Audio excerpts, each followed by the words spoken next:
Start your wellness journey at Whole Foods Market, where it's Jumpstart January through the 16th. Stock up on supplements with some of the year's biggest savings. Plus, save on air-chilled organic boneless skinless chicken breasts, organic Honeycrisp apples, organic large Hass avocados, and more. And since Whole Foods Market is the only certified organic national grocer, it's easy to make them your wellness destination. Jumpstart your January now at Whole Foods Market.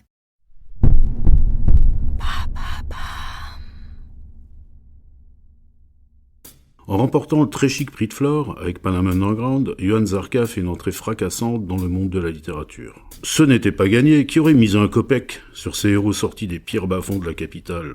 Bois de Boulogne, repère de dealers, etc. Zarka n'a pas une voix à l'eau de rose, c'est tout son charme. Je l'attends au bistrot des Halles, un zag à l'ancienne situé au 15 rue des Halles dans le 1er arrondissement de Paris. Halles voilà qui arrive, engoncé dans ses éternelles suites à capuche. Il est pile à l'heure, précis comme une montre suisse. Normal, c'est l'heure de l'apéro. Connaissant son goût pour le vin blanc, j'ai commandé un coteau du Giennois. Juste pour le plaisir, car Zarka a naturellement la langue bien pendue. L'idéal pour se confier à « ça reste entre nous », le dernier endroit où l'on cause à bâton rompu comme de vieux amis.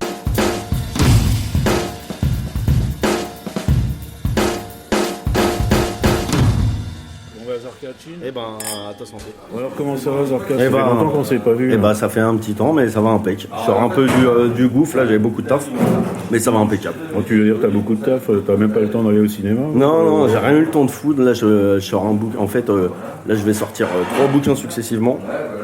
Donc le premier qui sort aux éditions Goutte d'Or le 21 février, qui est écrit avec un autre mec donc, qui s'appelle Romain Ternaud.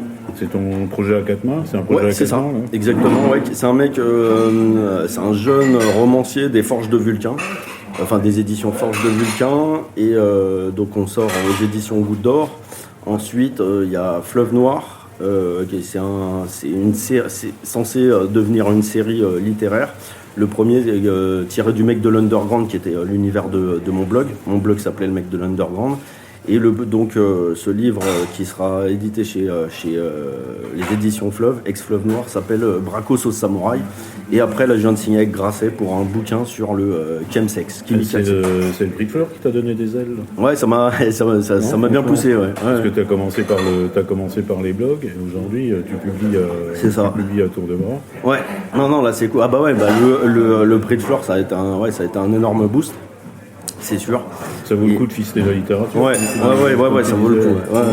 Non, là vraiment, là, s'il y a bien un truc, mais vraiment, tu vois, le prix de Flore, ça a vraiment poussé vraiment Panama Underground, et j'en suis hyper reconnaissant de ce prix parce que ça a été un énorme coup de boost à mes textes, quoi, enfin à mes bouquins. Et tu regrettes pas la période où tu étais vraiment dans l'underground, maintenant tu n'y es plus? T'as marque de fabrique, non, mais parce que tu y es toujours quand même, t'as toujours un pied. Ouais, mais bon, après l'underground, moi je joue beaucoup là-dessus, mais en réalité, j'ai jamais vraiment pris ça au sérieux. C'est-à-dire qu'au début, moi j'ai commencé à écrire dans des fanzines, et j'avais un blog et tout, donc là, à la limite, il y a un esprit underground, tu vois, alternatif. Mais une fois que je rentre chez Don Quichotte, qui est une maison d'édition, tu vois, qui a pignon sur rue, ouais. Bon, qui a pignon sur rue et tout, je peux parler des milieux underground, enfin un peu planqués, ce qu'on va appeler les bas-fonds, mais n'empêche que c'est juste des univers, c'est pas une diffusion alternative, c'est pas. Donc pour moi ça a été, puis surtout sur le blog, le Mec de l'Underground, j'ai beaucoup plaisanté là-dessus. Ce que c'est l'underground, c'est se faire des couilles en or avec la littérature. J'ai jamais pris ce nom-là très au sérieux, c'était plus des univers, tu vois, des univers planqués, des bas-fonds, enfin voilà. Les couilles en or, t'en es où justement? Couilles en or, toujours pas, mais on va dire qu'elles sont en bronze et que peut-être qu'elles seront en argent avant de passer en or. Donc il y a à voir qu'il progresse. Ouais, voilà, exactement. Bon, écoute, est-ce que ça te fait plaisir d'être dans un bar? Si t'étais tout le temps en labour, là, ça te fait peut-être du bien de sortir. Enfin, à mon avis, tu devais sortir quand même. Non, alors vraiment, je sortais pas. J'ai passé 2 mois vraiment quasiment enfermé chez moi, qui est un truc qui m'est jamais arrivé. Hein. Ça, j'ai du mal à le croire. Enfin, donc, quasiment. Si tu me le dis, je te crois. Je sais que t'es un gars sérieux malgré les apparences. Alors, tu peux interpréter comme tu veux le quasiment, mais c'est vrai que j'ai fait un truc que j'ai jamais fait de ma life, qui était là, j'ai taffé énormément parce que j'étais pas en avance. Il y avait vraiment ce bouquin donc qui sort en février, il fallait vraiment que je le bosse, c'est-à-dire le premier jet. Et ben pour moi, il était pas bon, donc je l'ai fait que bosser pendant 2 mois complets, et puis maintenant ça va. Là je sors, je tape, mais bon ça va, je sors. Et la frelonne, elle était pas trop vénère là? Ouais, pour les non-initiés, la Frelon, c'est ta nana, quoi. Ouais, plus ou moins. La Frelon, en fait, c'est marrant parce que c'est un personnage qui a plusieurs identités. Parce que je l'utilisais dans le blog, le mec de l'Underground, donc qui va ressortir chez Fleuve, donc qui était une tarée qui faisait coup de vis sur coup de vis à son frangin. Je l'ai utilisé dans Panam Underground, qui est voilà plus ou moins ma meuf. C'est un personnage qui a traversé un peu mes bouquins, la Frelon. Donc il y a plusieurs Frelon en fait. Mais la Frelon idéale pour toi, elle est comment? La Frelon, c'est pas. La Frelon, c'est d'abord une Frelon de cœur. C'est-à-dire, c'est une super. C'est vraiment. C'est pas forcément la Frelon c'est pas la Frelon au sens de sœur. C'est une super pote au point que ça peut devenir la maîtresse. Enfin, tu vois, la gonzesse, à la fois une pote. C'est une relation un peu fusionnelle avec une nana. La Frelon, c'est un grand romantique en fait. C'est ça, un peu. J'ai de ça. C'est ton enfance qui t'a rendu romantique? Bah non, même pas. Bah, en fait, c'est assez marrant parce que romantique, je l'avais pas. En fait, tu lis mes anciens textes, enfin mes anciens romans, il y a quasiment, il y a pas d'amour, il y a que d'un. Et dans Panam, il y en a. Et je sais pas, je me demande si c'est pas justement Panam Underground n'était pas un peu moins underground que les autres, enfin un peu plus mainstream, parce qu'il y avait cette histoire, un peu cette romance noire, un peu cette romance dark, mais par contre, c'est vrai que quand je vois les textes à venir, enfin les projets à venir, il y a un peu plus, c'est un peu plus, comment dire, il y a un peu plus de romans, il y a un peu plus de d'amour. Ouais, un peu plus d'amour, ouais. Parce que l'amour dans Panam, ça se termine pas par des mariages en général. Non, bien sûr. Non, mais après ça reste quand même à ma sauce. Par contre, il y a un truc qui est présent quasiment dans tous mes textes, et je me suis aperçu de ça après, c'est que l'amitié est super présente. C'est toujours quasiment des groupes de potes, à l'exception de Petit Monstre, qui était mon 3e bouquin, qui était dans la tête d'un gosse taré. Mais sinon, les potes, on traversé le blog, mon premier roman, mon 2e roman, et puis les groupes de potes, c'est parce que tu as vécu ça dans ta banlieue? Tu viens du 94. Ouais. C'est ça? Ouais. T'as une enfance plutôt bourgeoise en fait? Ouais, plutôt bourgeoisie de banlieue. Et en même temps, j'ai fait des bahuts, pas tous, mais j'ai fait beaucoup de bahuts. Et j'ai fait des bahuts aussi assez populaires, tu vois. Donc en fait, j'étais vraiment avec tout le monde, j'ai fréquenté tout le monde, mais j'étais moi plutôt dans le milieu bourgeois. Tu vois, j'ai un père qui est tout bib et tout. Donc ouais. Et ta mère? Ma mère, elle taffe pas. Il y a une parenthèse où elle t'a fait un moment dans un club de tennis et tout, mais elle est femme au foyer. Tu gardes des bons souvenirs de toute cette période? De mon enfance? Ouais. J'ai une enfance assez pisse en fait, enfin assez cool quoi. Et j'ai un bon. En fait, j'ai que des bons souvenirs. J'ai pas connu de trucs bad trip et tout. Ouais, de banlieue un peu. Non, après je te dis, j'étais dans des bahuts un peu. J'ai connu quelques bahuts un peu durs. Tiens, en tout, j'ai calculé, j'ai dû faire entre le collège et le lycée, j'ai fait 6 bahuts quand même. Donc. T'es super diplômé quoi. Ouais, on va dire ça. Non, j'ai passé mon bac tard et tout, mais voilà. Après, il y a un truc qui m'a formaté, c'est que moi, je viens du monde de la boxe, c'est-à-dire, je me suis mis très tôt dans le sport. Et c'était ça que je voulais. Tu voulais faire de la MMA? Ouais, j'en ai fait, ouais. Alors, j'ai jamais fait de compète, j'ai fait de la compète de boxe, je suis 2e dan de judo, jiu-jitsu. Mais la MMA, j'en ai fait, mais je suis jamais jusqu'à aller me friter dans une cage. T'aurais eu envie ou pas? Ouais, j'en ai eu envie, mais je sais pas si je l'aurais fait, mais en tout cas, j'en ai eu envie. T'as jamais fait de trucs dans les caves ou non. Ce que tu peux raconter d'ailleurs dans tes histoires? Non, mais ça c'est un truc qui existe, qui est des spots de gitans, mais c'est un truc de barré quoi. Là, faut vraiment, si tu veux. Faut avoir envie de la baston. Ouais, puis il faut avoir un truc en soi, tu vois déjà. J'ai pas mes premières pierres qui sont dures, tu vois, donc j'ai pas mes pierres fondatrices qui sont dures. Non, ça c'est des trucs d'hargneux quasiment de l'enfance quoi. Donc voilà. Et pourquoi t'as arrêté? C'est parce que je me suis pété le genou. Non, je me suis bousillé le genou, rupture des ligaments croisés, ménisque, enfin tout un bordel. Et au moment, alors ce qui est étrange, c'est que je raconte un peu souvent cette histoire, c'est qu'au moment où je me suis pété le genou, mais vraiment au moment où j'ai su que je pouvais plus faire ça pendant au moins 1 an parce que c'était vraiment bousillé, j'ai éprouvé une sensation assez agréable. Je me sentais bien, c'est comme si j'ai fait ça un peu pour tu sais, comme si je devais faire l'armée quoi, tu vois, genre comme si je devais avoir une période un peu dure, mais c'était pas un épanouissement complet dans le sens où, tu vois, faut une rigueur. Et puis t'es entouré de mecs, tu vois, tu vois pas de meufs. Donc l'entraînement tout le temps. Ouais, exactement. Et au moment où je me suis pété le genou, j'ai soufflé. C'est parce que je savais pas quoi foutre. Et donc j'étais dans un truc comme ça. Fallait que je me foute une rigueur. Et au moment où je me suis pété le genou, je me suis dit tout de suite j'ai pensé à toutes les possibilités. Est-ce que je ferais pas du journalisme? Est-ce que donc je suis allé à la fac, je suis allé en fac de médiation culturelle. C'est un truc tu branles rien, mais il y a que des meufs. Donc c'est ça qui a orienté mon choix. Tu trouvais un avantage. Ouais, voilà. Après j'ai fait du journalisme. Après, ça a marché quand même. Ouais, vite fait, parce que tu vois, je sortais, j'étais plus habitué à voir des tapins et puis je sortais vraiment d'un milieu, il y avait que des mecs, et donc si tu veux, j'étais un peu à l'ouest dans le truc. Mais je commençais à m'éclater. Moi, par contre, il y a vraiment un truc qui m'a suivi depuis tout gamin, c'est l'écriture. Ça, c'est un truc vraiment, aussi loin que je remonte dans mes souvenirs, j'ai le plaisir avant l'écriture, de raconter des histoires. Sans tomber dans les trémolos, on peut pas dire non plus que l'écriture t'a sauvé. T'étais structuré tout de même. Ah ouais, carrément. Ah non, mais je dis pas ça. D'ailleurs, je dis pas il y a plein d'histoures, on dit oui, l'écriture m'a sauvé. Non, que dalle. Non, que dalle d'ailleurs. Non, je dis pas l'écriture m'a sauvé. Je dis pas ça parce que ouais là, comme tu dis, de toute façon, j'étais pas dans la merde. Donc c'est pas ça. Mais ça a été, je pense, vraiment l'activité la plus épanouissante. Parce que c'est un truc vraiment qui m'a traversé depuis l'enfance, avant l'écriture qui était de raconter des histoires. C'est-à-dire que je pouvais vraiment m'éclater seul avec des jouets, avec, tu vois, inventer des histoires. J'ai inventé des histoires tard. Après, j'ai commencé à écrire dès que j'ai su écrire. Je me rappelle même de ma première nouvelle, j'avais 6 ans. Et c'était un truc, Tu l'as toujours ? Je l'ai toujours. Enfin, je sais comment la retrouver. Parce qu'elle doit être dans l'ordi de mes vieux. Enfin, c'est un truc. Ça s'appelait Les Voyages de Robert. C'était qui, Robert ?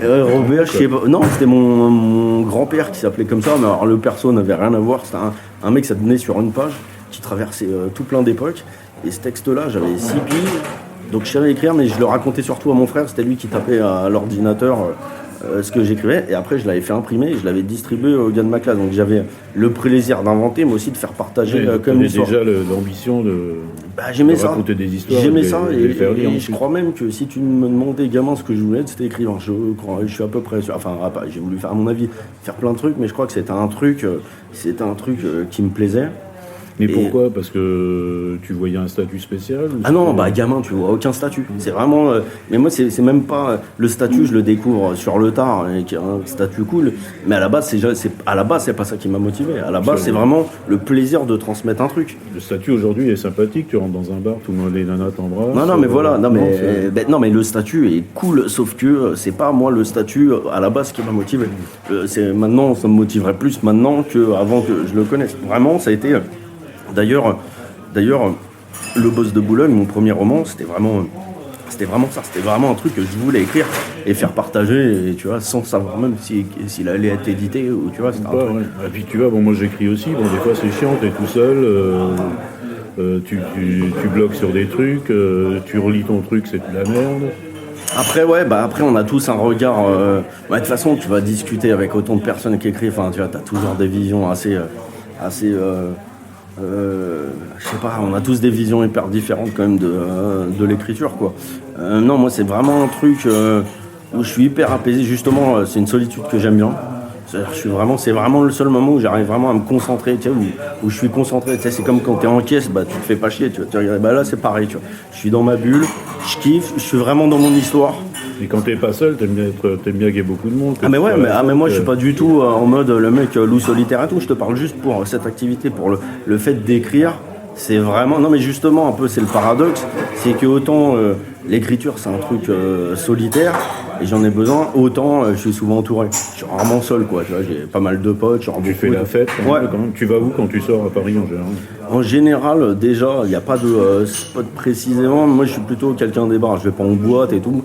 J'aime bien, je suis un mec... je suis bavard, donc j'aime bien discuter, j'aime bien être avec des potes et puis on parle et puis on boit et puis voilà, moi c'est un truc, j'ai un peu un spot où je vais souvent qui est le bar d'un pote qui est dans le 10e rue de l'Échiquier, qui a un bar qui s'appelle l'Échiquier, qui est un petit bar, vraiment un petit bar de quartier. Tu m'en avais parlé, tu voulais qu'on y aille, on n'a pas eu le temps d'y aller ou quoi ? Ouais, je t'emmènerai. C'est un bar normal, c'est un bar c'est de un bar, ce qu'il y a de plus normal. Mais je suis un mec de bar, enfin je suis pas voilà, je vais pas en teuf, je vais pas en boîte, mais j'aime bien discuter, quoi. J'aime bien picoler. Et t'es viré justement dans les endroits un peu limites, c'est dans un but de documentation? Non, pas du tout. Alors non. Quand j'ai limite, c'est t'as pas mal traîné au bois de Boulogne ou dans Ouais, mais ça, déjà, j'ai jamais eu cette démarche de. Je l'ai pas encore eu parce que petit à petit, je me rends compte que je me documente de plus en plus, mais à la base, j'ai jamais eu la démarche journalistique de. Je vais découvrir un endroit, je vais enquêter là-dessus. Et je vais le rapporter à l'écrit. C'est plus des obsessions ou des endroits que je connais. Le bois de Boubou, ça c'est toute une histoire, parce que moi la première fois qu'on m'a emmené, j'avais 16 piges, c'était avec, on va dire, des grands. Des grands frères qui nous emmenaient là un peu en mode vas-y voyage, je vais vous montrer ce que c'est que le bois. Un peu l'histoire de la cité, ça. Ouais, un peu. Mais j'avais des potes comme ça, tu vois. Vraiment, j'ai eu autour de moi, je me rends compte, malgré mon milieu, quand même, j'ai eu des mecs ultra divers, tu vois. Mais là, le bois, ouais, c'était que des lascars, hein, tu vois. Et en fait, je vois le bois et je me rappelle, la première fois que je suis allé au bois, j'avais 16 ou 17 piges et j'ai pensé tout de suite à un roman. Mais un roman du coup que j'ai écrit mais plus de 10 ans après, quoi. J'ai pensé, je me dis purée, un livre quel dessus. Univers et tout. Ouais, quel univers, tu vois. Ça me fait ça de temps en temps. J'arrive et tu vois, genre je vois le truc, tu vois, et je vois l'univers, les codes que je comprends pas bien, et ça, qui me sautent aux yeux. Finalement, ce que tu as écrit, ça te donne un peu raison aujourd'hui, parce que tu as vu ces derniers temps, c'est quand même un peu les histoires qui se sont passées. Ah ouais.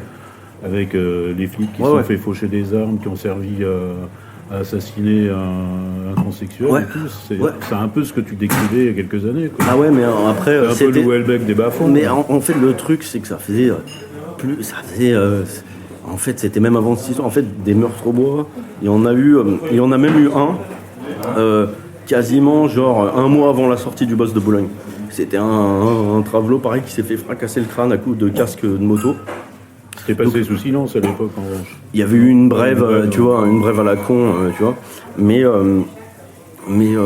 voilà, donc si tu veux, le bois, moi après, une fois que j'ai visité le bois la première fois, je demandais tout le temps, vas-y, on y retourne, tu vois, je voyais des gros nichons, enfin tu vois, j'étais là, je niquais jamais, je faisais que mater des pornos, et donc je retournais au bois, tu vois. Et après, il y a eu un moment où je ne suis plus retourné. Et à un moment donné, j'ai commencé à y aller seul. Alors là, tu y vas seul, tu vois un peu tout le bordel, tu t'enfonces dans les bois, tu vois un peu les embrouilles, les trucs comme ça. Et tu vois que l'endroit, il craint quand même. Tu vois qu'à 3 du mat, un samedi soir, en plein mois de juillet, ça craint. Et tu penses que ça va s'améliorer? Sans doute pas, non? Je sais pas, je vois pas parce que j'ai l'impression en plus que quand on me parle du bois de Boubou, des anciens ou des mecs de ton âge, ils me racontent le même bois. Je suis un peu plus vieux que toi, mais n'exagère pas. Oui, non mais je vois ce que tu veux dire. Et ils me racontent le même bois que celui que je viens. Alors tu sais, tout le temps on dit ouais c'était mieux avant, et les trucs à cette époque. Le bois, c'est le seul endroit où on me raconte exactement la même chose que ce qu'on trouve aujourd'hui. J'ai l'impression que le truc est figé, bouge pas. En même temps, qu'est-ce que tu veux faire? Des tapins dans un bois. Qu'est-ce que tu veux changer un peu le bordel? Si, il y a eu des lois qui ont changé. Tu changeras pas le bois, tout. Voilà, tu vois. Non mais il y a eu des lois qui ont changé. Mais concrètement, tu y vas pas en mode rôdeur, tu vois pas de différence avec ce qu'on te raconte, tu vois. Donc, mais à part la littérature en culture, t'aimes bien en musique, t'es plutôt rap, toi, non? Ouais, rap. Alors moi, je suis j'ai des goûts assez franchouillard, parce que moi je suis très rap français et j'aime bien les chanteurs français, tu vois. J'aime bien Hallyday, Mitchell. Ah ouais. Tu vois, ouais, j'aimais bien Hallyday, j'aime bien Mitchell, j'aime bien Renaud, j'aime bien à l'ancienne. Hein. J'aime bien j'ai toujours aimé la chanson française et le rap français. Le rap français plutôt hardcore, tu vois, bien violent. C'est-à-dire hardcore, tout ce qui est Booba, etc. Booba pas trop, parce que j'aime pas tout ce qui est tiré sur les ricains. Tu vois, un peu Booba, je trouve que c'est trop imprégné de. Tu vois, j'aime pas quand il y a des chœurs à la con ou des. Non, moi j'aimais bien, je sais pas, Mafia Quinfri. T'aimes bien Jean Gabin 113. J'aimais bien. Il a un flow qui est pas top, mais j'aimais bien ses textes. Mais vraisemblablement, c'est pas lui qui a écrit ses textes, donc je me dis bon, j'aime bien potentiellement le mec qui a écrit ses textes. Tu vois. Mais j'aime bien. Gabin, c'était intéressant parce que c'est un mélange de rap et de Titi Parigo. C'est-à-dire t'as vraiment Tu te retrouves un peu dans le... Ouais, parce que moi il y a un truc assez dans mon style, il y a un truc très hip-hop, mais aussi un truc très saucisson pinard. Enfin, il y a un truc assez franchouillard, ouais. Et c'est un mélange.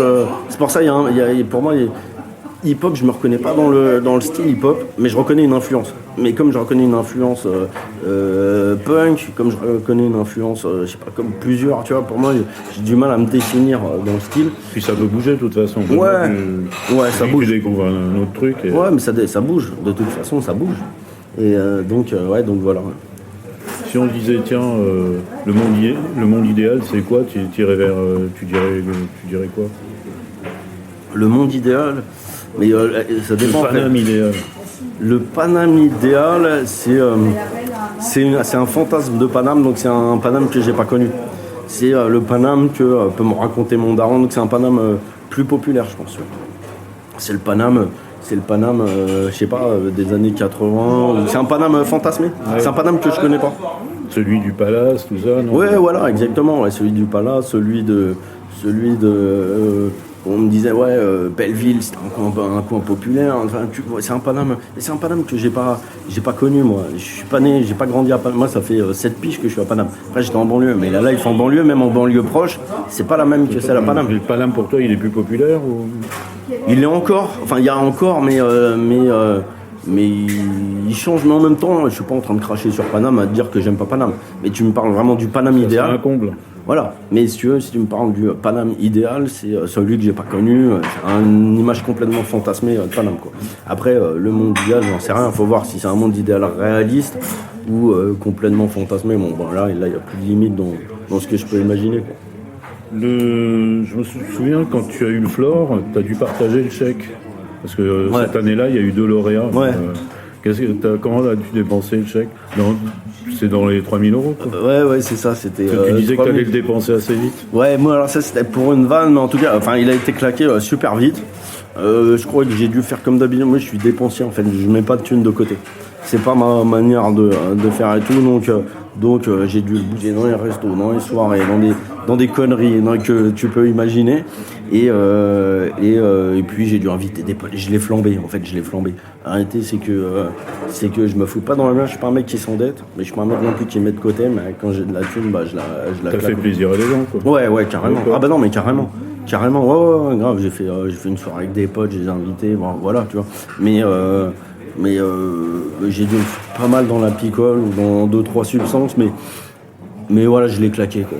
Les substances, on parle beaucoup aussi dans tes bouquins, mais est-ce que c'est quelque chose qui doit évoluer aussi, légalisation ou... Est-ce que ça doit évoluer, légalisation?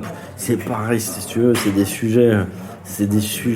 Tu vois, mais j'aime pas trop être tranché dans mes trucs. J'aime pas trop être tranché dans mes machins. Moi, ça m'arrangerait. Voilà, après... Toi, t'aimes bien vivre comme tu vis, et puis t'attends pas qu'on te prenne en charge pour... Exactement. Et si tu veux, il y a ma manière de... Voilà, exactement. En fait, il y a ma manière de vivre, et ce qui est bon pour la société, c'est pas toujours en adéquation, tu vois. Donc, je vais pas dire... voilà, faut légaliser tout, tu vois, parce que ça voudrait dire... Enfin, tu vois, mais souvent, c'est un truc que j'ai remarqué, on pense souvent comme ça, ce qui nous arrange, nous, on en fait une idéologie, on en fait un principe universel, tu vois. C'est un peu comme ce que tu as écrit, j'ai lu dans Vénère, là, le nouveau magazine, ouais. Enfin, un nouveau magazine sur papier, ouais. Où tu parles, le thème c'est faut-il brûler les riches, ouais. Tu dis bon, ouais effectivement, brûler les riches tant que c'est pas moi, ouais, voilà, si jamais demain t'es riche, tu changeras peut-être d'avis. Ouais, c'est ça. Bah non mais bon, l'article était un peu bordélique, mais voilà, c'était un peu l'idée, mais surtout quand on fait un truc, j'ai remarqué, les mecs qui vont au tapin, ils sont pour la légalisation. Les mecs qui fument, les mecs qui bédavent, qui tapent de la cam, ils sont pour la légalisation. Donc si tu veux, tu justifies toujours, j'ai l'impression, on justifie toujours un peu idéologiquement ce qu'on fait, nos comportements. Moi, c'est un truc, j'ai l'impression de ça. Donc pour la légalisation, je me dis, c'est quand même un sujet... Soit je réponds comme ça, pour moi ce qui m'arrange, soit c'est un sujet complexe. Ouais, je pense qu'il faut y réfléchir un peu un peu plus. Bah ouais, je pense aussi. Ouais. Et tu as quand même une pratique de l'argot assez poussée, ou est-ce que tu l'as appris en traînant? Alors non, il y a plein d'influences. Il y a plein d'influences d'argot. Tu parles aussi bien le manouche que... Ouais. Ouais, en fait, la première influence, c'était celle de mon grand-père.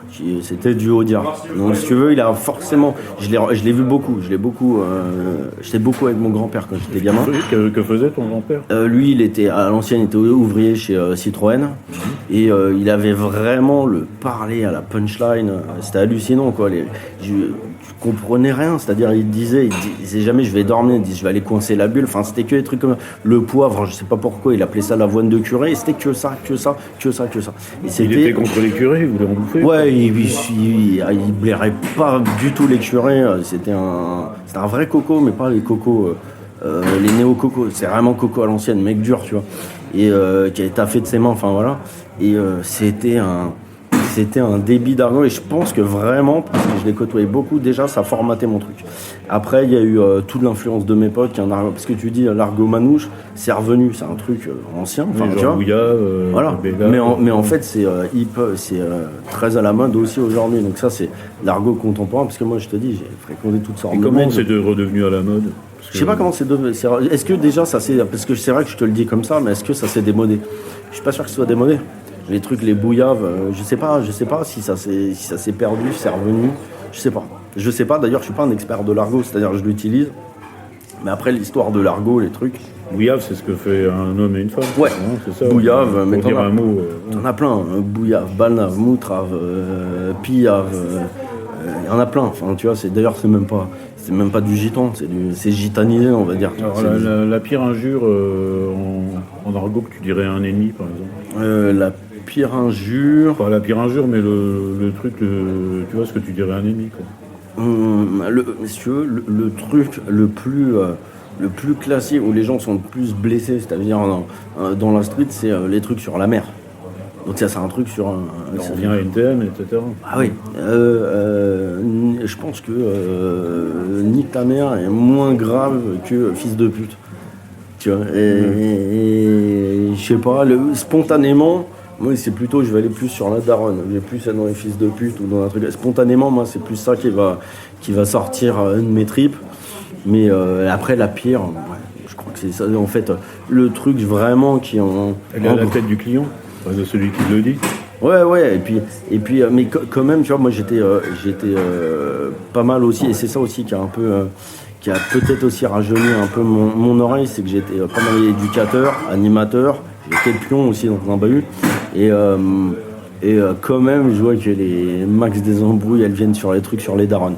C'était vraiment les fils de pute, juste ta mère, le truc, c'est vraiment le truc, a priori. Qui se cristallise tout de suite, ouais. Boum, ça Ouais, c'est la mère, touche pas à ma mère. Tu touches pas à la mère, ouais. Et c'est le truc qui excite le plus les fous. Et moi, je pense que spontanément, c'est vraiment le premier truc qui me vient. C'est un truc...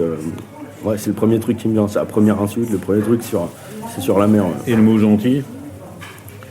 Et ça existe aussi en argot? Ouais, bien sûr. Ouais. Mot gentil, ça va être plutôt... c'est pas que ça va être gentil, c'est que ça va être, comment dire...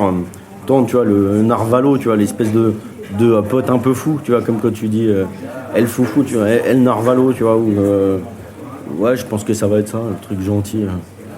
Ça va être un truc que tu dis à un pote, quoi. Un narvalo, elle gueudin, elle. Mais c'est quoi le narvalo exactement? Le narvalo, c'est un mot que j'entends souvent, mais ouais. la définition. Ça vient de narval, qui est un poisson ou avec une. Ouais, voilà, exactement. Maintenant, alors, pour le coup, narvalo, j'ai cherché d'où ça venait. Alors, c'est plutôt les gitans déjà qui disent ça à la base, mais j'ai cherché vraiment d'où ça venait. Impossible de trouver à quel moment le truc il s'est popularisé. Mais à la base, c'était plutôt une insulte. C'était plus pas une insulte, mais c'était ouais, t'es un taré quoi, un narvalo. Et c'est devenu, t'es un fou, mais plutôt le côté gentil, t'es un dingue quoi. Donc ouais, narvalo. Alors, écoute, alors ça, c'est poteau, frollo, tu vois, c'est des trucs d'amis. Bon, ça c'est amusant aussi parce que bon, tout ça c'est un peu ton côté street, Paname, underground, etc. Mais t'es entrepreneur aussi. Ah oui. Avec t'as 2 associés, vous publiez des livres. Ouais, exactement, les éditions Goutte d'Or. Voilà, donc j'ai vu, vous avez publié la théorie du tube de dentifrice. Voilà. Vous avez eu le prix 30 millions d'amis. Exactement. Décerné par Houellebecq. Exactement, ouais. T'étais à la remise? Non, j'étais pas à la remise. Je sais plus ce que je foutais. Je pouvais pas. J'étais pas à la remise. Ouais, le prix 30 millions d'amis, ouais. Et ça, être entrepreneur, c'est quand même un versant différent de ce que tu fais, non? Ouais, complètement, ouais. Et Complètement. comment tu jongles les deux? Mais moi, si tu veux, je suis assez... Il y a 2 trucs que je fais dans la maison d'édition. Déjà, Qui j'écris. s'appelle Goutte d'Or. Hein. Ouais, les éditions Goutte d'Or. Goutte d'Or, parce qu'en fait, vous êtes tous les trois, vous habitez rue de Tombouctou. Voilà, exactement. On habitait, parce que maintenant, je suis plus, moi, rue de Tombouctou. Ah, oui, depuis que tu rafles les prix. Ouais, attends, d'ailleurs... T'habites à Neuilly, maintenant, non? Ouais, maintenant, je suis à Ménilmontant. Et après, moi, si tu veux, ça change pas beaucoup, parce que déjà, j'écris pour la maison d'édition. C'est-à-dire, mes livres, en priorité, je les propose aux éditions Goutte d'Or. Ça, c'était un truc qui était prévu dès le début. Je chope aussi des textes, mais par contre je lis pas ceux qu'on m'envoie. Ça c'est les autres qui s'en occupent. Et 2 associés, ce qu'on dit. Voilà, deux associés. Et après, je pense que on est assez tous les trois, je pense, assez créatifs. Ce qui fait qu'on a une façon de communiquer sur les livres qui l'est aussi, tu vois. Mais en fait, ouais, c'est assez marrant parce que quand tu parles de com, souvent, surtout chez des artistes, il y a un espèce de truc sale, tu vas associer à un marketing et tout, alors que c'est un truc qui peut être hyper créatif. Comment tu parles d'un livre, c'est un storytelling, il y a quand même une histoire derrière, donc je suis pas mal aussi sur imaginer comment on va parler du livre. Start your wellness journey at Whole Foods Market, where it's Jumpstart January through the 16th. Stock up on supplements with some of the year's biggest savings. Plus, save on air-chilled organic boneless skinless chicken breasts, organic Honey Crisp apples, organic large Hass avocados, and more. And since Whole Foods Market is the only certified organic national grocer, it's easy to make them your wellness destination. Jumpstart your January now at Whole Foods Market. Et financièrement, vous prenez des risques ou pas? Pour le moment, comme une maison d'édition, bien sûr, on prend des risques, mais pour le moment, c'est une maison d'édition qui se porte bien, Goutte d'Or. On a sur 2 de nos livres, alors qu'on en a édité que 6 pour le moment, il y a une adaptation audiovisuelle. Donc voilà. Oui, c'est le livre, j'en ai entendu parler. On ne n'est pas grosse et Surdose. Ouais. Surdose, c'est pareil. Et après, les autres ont bien marché, je crois. Surdose, c'est la brigade qui s'occupe des overdoses. Ça, exactement. C'est une plongée, c'est assez intéressant. Ouais, c'est ça. Et on n'est pas grosse, c'est l'histoire de c'est l'histoire d'une fille obèse. Enfin voilà, c'est à la fois. Qui a lancé d'ailleurs un peu la grossophobie, ce qu'on a appelé après la grossophobie. Qui l'a lancé, on commençait à entendre ce thème-là.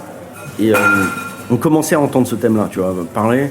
Et elle en a fait un livre au moment où, mais je pense, c'est pas elle qui l'a lancé, mais elle l'a vraiment elle a accéléré le. Oui, puis ça a été repris à l'étranger. Bien sûr.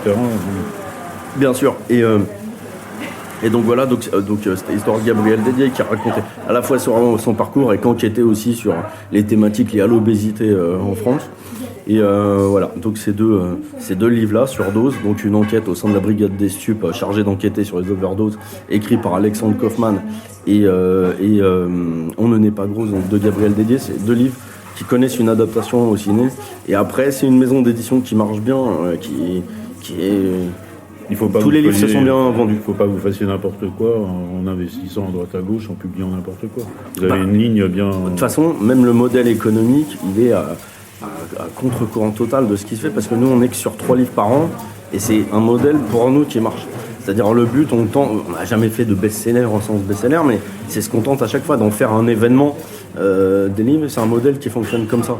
Donc on n'a pas intérêt à se planter, surtout on choisit un livre à l'unanimité. C'est pas, tu vois, on est tous les 3 partants, et puis ça veut dire qu'on va se fighter, enfin on va se bastonner à fond pour défendre le livre. Tu vois. C'est un modèle économique qui est pas basé sur la quantité de bouquins qui vont rentrer, tu vois, qui vont rentrer dans la maison d'édition. Tu sais que les bruits qui arrivent de la cuisine me font penser que c'est bientôt l'heure du dîner. Ah, faut croire, hein. Faut croire. C'est bientôt l'heure aussi de me resservir. Ah vas-y. Ouais. Et dis-moi, t'es toujours kebab à fond, tout ça ou... Ouais, alors attends. Ou la richesse t'a apporté des nouvelles aiguilles? Alors non, à fond, d'ailleurs même un peu trop, je sais pas ce qui s'est passé.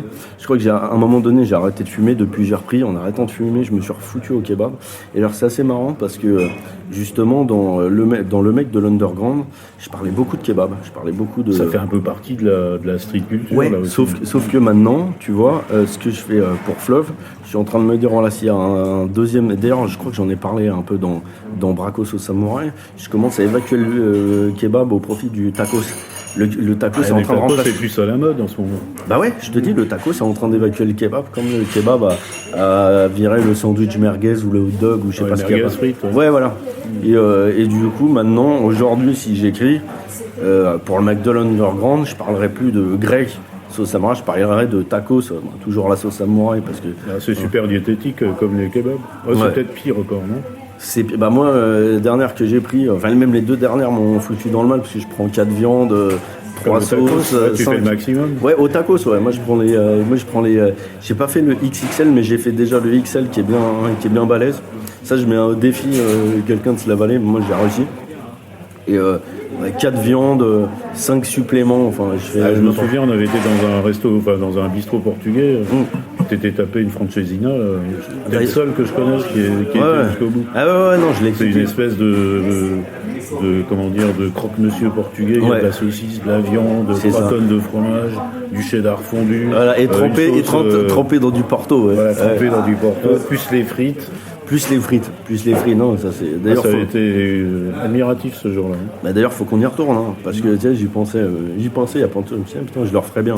Je sais pas si je mangerais la même chose, mais je le referais bien. Non, mais moi, je suis un gros bouffeur. J'aime bien bouffer, quoi. J'aime bien, mais d'ailleurs, autant. 2 fois par jour, non, quand même pas. Pas ce régime-là, si. Tu peux.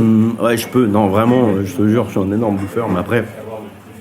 Ça dépend, mais par contre j'aime autant la junk food que la cuisine raffinée, enfin tu vois, mais j'aime tout quand je suis un En fait, tu fais plus de sport maintenant avec les problèmes que tu as eu de genoux là. Si, j'en ai refait, je crois que c'était en 2006 que je me suis baisé le genou. Si, j'en ai refait après, j'en ai refait même bien après, mais je suis assez inégal, c'est-à-dire moi en fait, j'ai toujours été un peu en denti. C'est-à-dire j'ai des moments où je prends assez soin de moi et tout, et des moments où je vrille, et puis c'est à peu près, et c'est tout le temps à peu près équivalent. Enfin, c'est un truc qui m'a toujours suivi et qui est pas, j'ai pas l'impression que ce soit calqué sur le moral. C'est pas, je vais pas bien, je commence à picoler. J'ai jamais trouvé que ça va avoir quelque chose. J'alterne les périodes. C'est assez bizarre parce que c'est vrai que j'ai jusqu'à présent plus mis en avant le côté picole, défonce et tout. Et j'ai des périodes très saines aussi. Et j'ai tout le temps alterné ces périodes. C'est peut-être ce qui te sauve aussi. Ouais, je pense. J'ai des périodes. Parce que justement, du coup, t'as pas l'air d'être un dépressif. Alors que non, pas du tout. Les gens qui sont uniquement là-dedans, c'est. Mais pas du tout. Un moment ou un autre. Mais je suis pas du tout dépressif et j'ai même pas le souvenir de l'avoir été. Enfin bon, comme tout le monde, t'as des moments mieux, mais enfin. Justement, non, moi je suis vraiment un bon vivant. Et non, mais j'ai des périodes quand je te dis saine, je fume plus, je picole quasiment plus, je touche à aucune substance, je fais du sport, je suis levé à 6h du mat et je bosse jusqu'à 13h et je bouffe bien, tu vois. Le rythme et tout. Ouais. Et j'ai toujours alterné ces périodes-là, qui sont à peu près équivalentes en termes de temps. C'est quoi en termes de ratio? C'est une semaine bien et 3 semaines? Non, c'est des longues périodes, c'est du quasiment, c'est du 3 mois. Là, par exemple, tu dis que tu as bossé sans arrêt, donc c'était à la maison. Ouais, mais là, c'était pas très sain quand même non plus. C'était quand même pas très sain, mais là, je pense, tu vois, en janvier, je me remets un peu plus clean. Et non, c'est assez. Généralement, c'est à peu près 3 mois. Ce qui est un bon rythme. Ce qui est un bon rythme. Où je vais faire du sport quasiment tous les jours, où je vais dormir bien, où je vais pas être dans l'excès. Et si tu veux, je suis assez extrême, et donc du coup je suis extrême dans les deux. C'est où je suis quasiment un moine, où je vais faire n'importe quoi. Et quand tu dis que tu fais du sport, t'as repris des sports de combat ou... Non, ça c'est terminé. Plus, ça. Non, je peux plus. J'arrive plus à être drivé. Je veux plus qu'on me dise quoi faire et tout.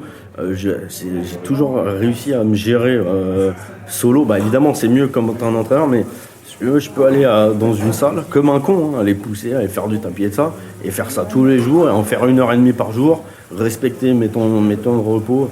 Mais j'arrive plus avec l'autorité. Avec la discipline. Avec la discipline, plus. Ouais, voilà, exactement. Maintenant, j'ai du mal. C'était un truc, ça allait. Maintenant, c'est vrai que j'ai du mal à être drivé. La discipline en général ou...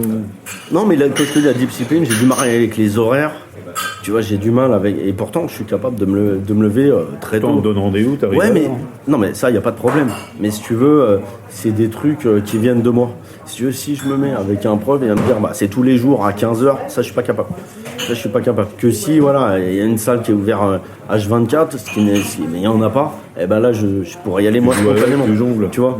Et, mais j'ai du mal à me dire, tous les jours, à telle heure. Après, un rendez-vous, non, je vais toujours à l'heure, ça, il n'y a pas de problème avec ça. Et justement, dans le milieu, maintenant, t'es quand même assez considéré, maintenant, non? Les gens ont une image de toi. Le milieu littéraire au sens institutionnel, j'ai pas l'impression, mais sur plus le grand public, enfin tu vois le truc, parce que Paname déjà ça a été un livre à médiatiser, et puis mes précédents. Tu l'as bien vendu aussi. Ouais. Et vendu combien? Là avec le poche, parce que c'est sorti en poche, on doit être autour des 20 000. Donc c'est un vrai best-seller quand même. Ouais, je sais pas. Ouais. Aujourd'hui, à 5 000, t'es déjà un best-seller, donc 20 000, c'est pas mal. Ouais, puis il continue, parce que le poche, il est sorti il n'y a pas longtemps. Ouais, donc, c'est la même couverture d'ailleurs. C'est la même couverture, elle a été un peu trafiquée, et puis ce qui est génial, c'est qu'ils ont fait un prix bas, quoi, même pas 7 balles, sur un bouquin qui était à 16 ou 17.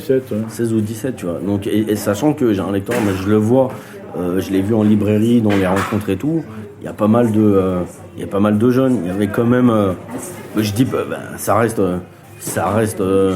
tu vois, j'ai tout type de lecteurs, mais j'ai quand même, je pense que j'ai quand même une proportion de jeunes ou de mecs qui lisent pas forcément. Oui, parce que franchement, 20 000, c'est loin d'être marginal. Là, tu sors de la marginalité avec un chiffre pareil. Non, mais ça veut dire que c'est un public assez large.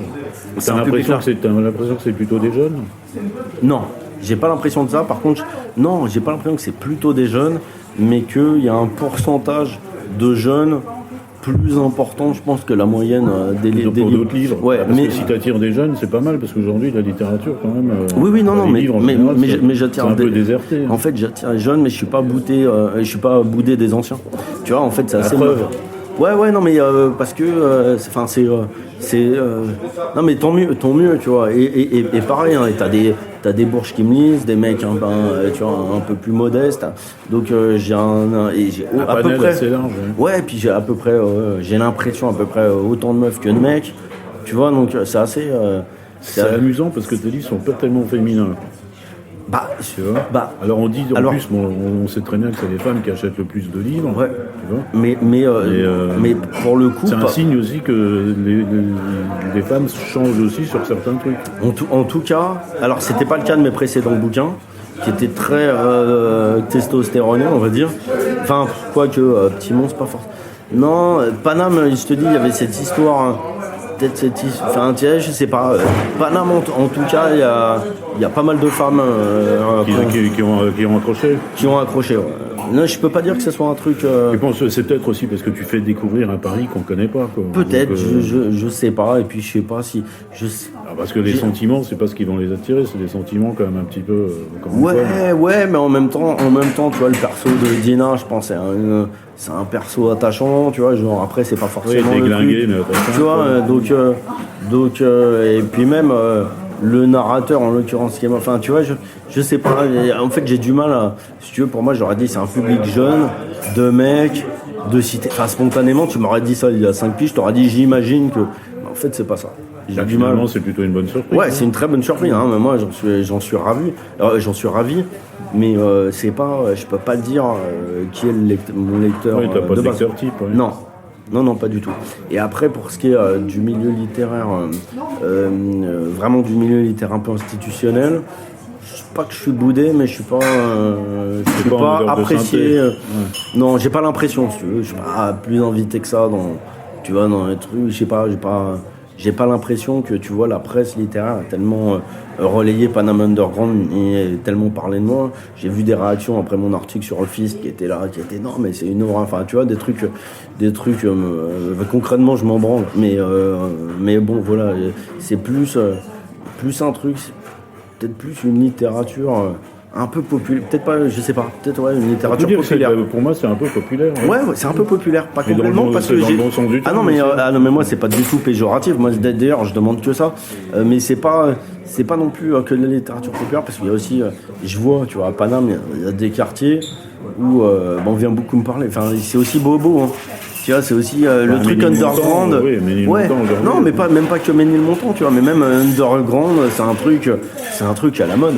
Faut pas, tu sais, quand je dis underground, le nom, tu vois, alternatif et tout, faut. Ah, mais c'est quoi l'underground? Mais l'underground, je sais pas ce que c'est. Aujourd'hui, c'est. Je sais pas ce que c'est. C'est un pot commun. C'est comme à un moment, le rock'n'roll, prendre du hop, c'était rock'n'roll. Ouais. Bon, ça a été complètement galvaudé.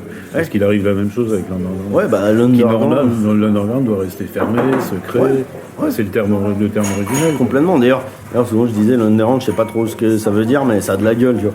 Mais évidemment, ça a pas. Mais c'est un nom, si tu veux, branché en fait. Donc si tu veux, j'ai un lectorat aussi de Parisiens, tu sais, de la hype, tu vois. Donc c'est populaire, mais pas que. Enfin, tu vois, c'est pas. Je sais pas. Un peu. Alors, est-ce que l'underground, justement, ça serait pas dans les endroits super fermés pour les riches et tout, où personne ne peut rentrer? Comment ça? Tu sais, des clubs fermés comme, je sais pas, comme le Travelers ou le Jockey Club, ou est-ce que c'est pas ça le vrai underground? Tu sais, des trucs des cercles fermés où c'est pas membre, tu peux pas rentrer. En théorie, oui. En théorie, c'est même ça. Parce que, en fait, c'est tout ce qui est. En fait, l'underground, c'est tout ce qui est pas visible du grand public. Tout ce qui est un peu planqué, tout ce qui est. Tu vois, mais en même temps, parce que tu me parles de club et tout, là où j'avais l'impression de faire de la littérature underground, et je continue, c'est dans les fanzines. Là, je continue, on m'a proposé aussi d'écrire dans un fanzine. Ça, je le fais toujours avec plaisir. Ça a circulé dans 100 mains, quoi, tu vois, 200 mains. Ça, c'est un truc fermé, si tu veux, c'est un circuit alternatif. Je veux bien qu'on parle d'underground là. Pour moi, c'est plus la distribution. Quelque part, c'est un retour aux sources, ça a un peu commencé avec le blog. Mais tu vois, par exemple, quand je te parlais des clubs fermés, tu connais Xavier, le baron. Ouais. Il est membre du Jockey Club, il m'a invité à dîner. Il faut mettre une cravate, un costume, etc. Je suis arrivé, c'est complètement fermé. Si tu ne viens pas avec un membre, tu ne peux pas rentrer. C'est peut-être, je me disais, tiens, ça c'est le vrai underground. Ouais, c'est aussi le vrai underground. Mais il y a plusieurs façons de faire. Mais une fois que le truc est planqué, justement, un club, c'est underground aussi. De toute façon, tu as plusieurs. Mais ta définition, je dirais que c'est underground aussi, bien sûr. Si c'est un club fermé, tu peux pas rentrer. Enfin, le clampin moyen, si c'est pas ouvert à tout le public, ça peut être considéré comme underground. Enfin, j'imagine, tu vois. Mais pour revenir sur, sur l'appréciation du milieu vis-à-vis de toi, est-ce que t'es pas un peu victime de ton image, qui est peut-être pas, à mon avis, qui est pas une image fabriquée, t'es comme ça. Du milieu littéraire? Ouais, pas du milieu. Je crois pas. Germano au printemps, littéraire. Non, je crois pas que je sois victime de ça parce que. Comment dire, je me prends pas trop quand même au sérieux là-dessus. Enfin, je sais pas, je pense que tu suis les interviews et tout. Je sais pas, franchement, je pense.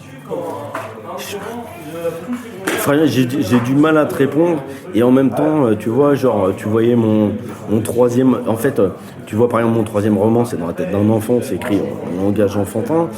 Tu vois les médias qui me relaient ou des interviews. Je sais pas si je suis tant marqué que ça. Et là, tu vois, je sors un livre en février, c'est un feel good. Alors évidemment, c'est un feel good à ma sauce, un autre sauce. Avec qui doit faire du bien, mais bon. Ah ouais, non mais ta sauce. c'est à ma sauce. Il y a une petite recette perso, on va reconnaître mon style, mais c'est quand même un truc léger. Enfin, tu vois, genre qui est censé faire du bien et tout. Donc peut-être que je me suis forgé cette image-là au début, que je l'ai cassé. Je sais pas, si tu veux, c'est compliqué d'avoir un regard extérieur en soi. Mais non, je pense pas que le milieu littéraire, ça soit. Je sais pas, je pense que c'est tout un tas de conneries, de vulgarité, enfin de grossièreté qui plaisent pas. Qu'un milieu plutôt à l'ancienne. L'argot, je suis pas sûr. Je crois que c'est pas l'argot le problème. L'argot, c'est pas nouveau non plus dans la littérature. Ouais. Donc si tu veux, je pense que c'est pas le problème. Non, je pense que c'est des trucs où des fois je pars en couille, j'ai dit une connerie et puis voilà, je pense que c'est dans une soirée où c'est repris Ouais, où je te dis, j'ai fisté la littérature, sérieux. Alors tiens, on se rend pas forcément compte, mais vraiment le nombre de journées littéraires, enfin vraiment. Ça m'avait fait rire, mais bon, tu crois que ça a été mal pris, ça? Ah, mais ça a été mal pris. Mais ça, c'est même pas, je crois que ça a été mal pris. En fait, les commentaires, ils sont pas durs à trouver, tu vois. Et les trucs, non, il y a mal pris, ça dépend par qui. La plupart des gens, non. J'ai eu même plein de lecteurs qui m'ont connu par ce biais-là. C'est comment j'ai fisté la littérature. Donc non. Donc, finalement, t'as bien fait. Ah mais finalement, j'ai bien fait. Ce sera à refaire. Peut-être j'en rajouterai même une couche. C'est pas ça. C'est que si je te parle vraiment du milieu littéraire un peu plus institutionnel, il y en a beaucoup, pas tous.